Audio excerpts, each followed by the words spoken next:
Okay. Hi, my name is Les Cagan. I'm the National Coordinator, United for Peace and Justice. What is United for Peace and Justice?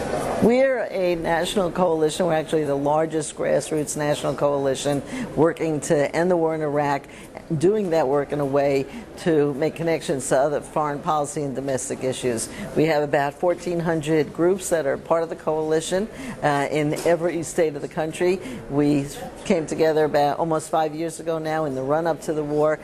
We did our best, as people all around the world did, to try and prevent this war in the first place, and then quickly moved into a mode of trying to end the war and bring all the troops home. Are you discouraged? Well, of course, we would have liked for this war to have ended. Well, first of all, we would have liked for the war never to have happened. It was a war totally based on lies, and the U.S. government never should have dragged us and the people of Iraq into this. Given that, we knew right from the get-go what we were up against, that this was we're dealing with the strongest, most powerful, most deadly military force in human history, the propaganda machine, the political machine, the economic machine of the U.S. government. So I think we were realistic about what we were up against, and we didn't expect results overnight. It is, of course, at moments frustrating and painful that so many people have suffered such a waste of resources, people, human resources and economic resources, and yet we continue. We may at any given moment feel frustrated, like we're hitting our head against a wall, but we know that what we're up against demands of us, an ongoing commitment and a renewed commitment periodically. This is also a business meeting for this coalition, or for United for Peace and Justice. Is that right?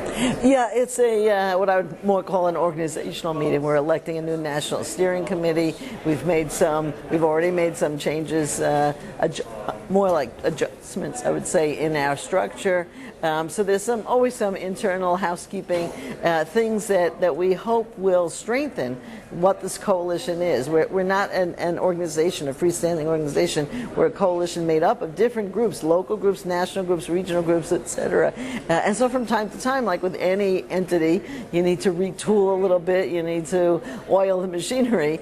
So some of that work goes on in a weekend like this also. The information that was handed out would seem to indicate that your organization has suffered a fairly severe decline in revenues over the past year or so. Is this an indication of, what does it indicate? Well, actually, our income in 2006 went down. Yes, that is true. In 2007, it's gone back up again. We don't have the financials in there yet for this year. We're in the middle of the year. But income has come up again. I think it indicates a number of things. One, I think we fell down on the fundraising work. How much money you raise is largely a factor of how well you're doing the fundraising work. So I think we fell down to some degree, and we're not paying enough attention.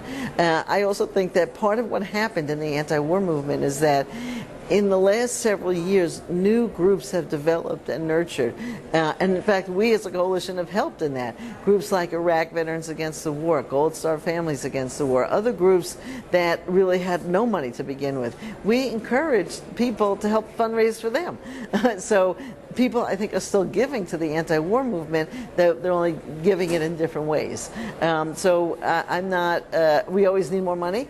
Anybody listening to this wants to make a donation, go to our website. It's very easy to give, unitedforpeace.org. But we're not discouraged, because we think that not only is there we know there's a great deal of activism around the country in many different ways. We also believe that a lot of money is flowing into the anti-war movement, just in different ways now. Has the focus of your group changed significantly in the 4 years or so that you've been around? Well, the biggest change was, of course, when we first started, we were trying to stop a war from happening. And we had to shift gears. Once the war kicked in, then we became a coalition to try and stop that war as quickly as we could.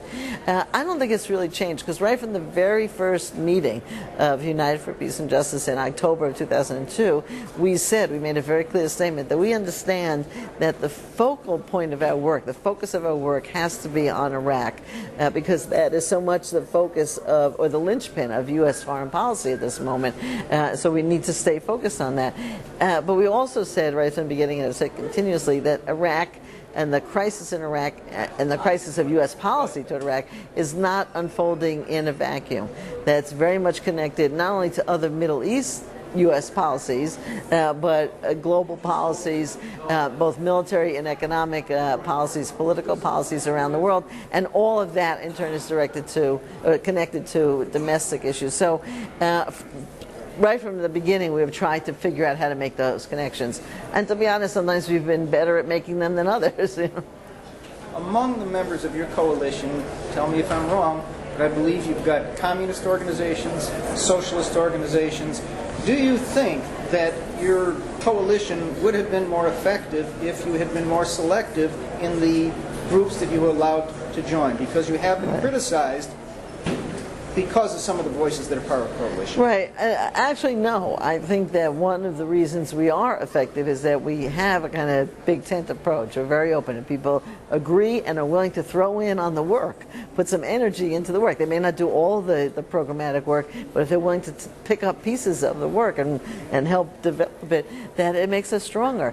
There are people in the coalition who, as you said, are from left organizations, socialist organizations, communist organizations. There are people from the Democratic Party. There are people from the Green Party. There are people who don't believe we should have anything to do with electoral politics. And we have a range of people who have different ideas, different kind of theoretical constructs that they see the world through, but also differences about tactics and how you mobilize people and how you reach people. That, I think, that's one of our strengths. That gives us a lot more to work with. And we don't always agree on everything, but that's okay as long as we can find what we do agree on. What we do agree on is what we build from, and agree to disagree on some other things.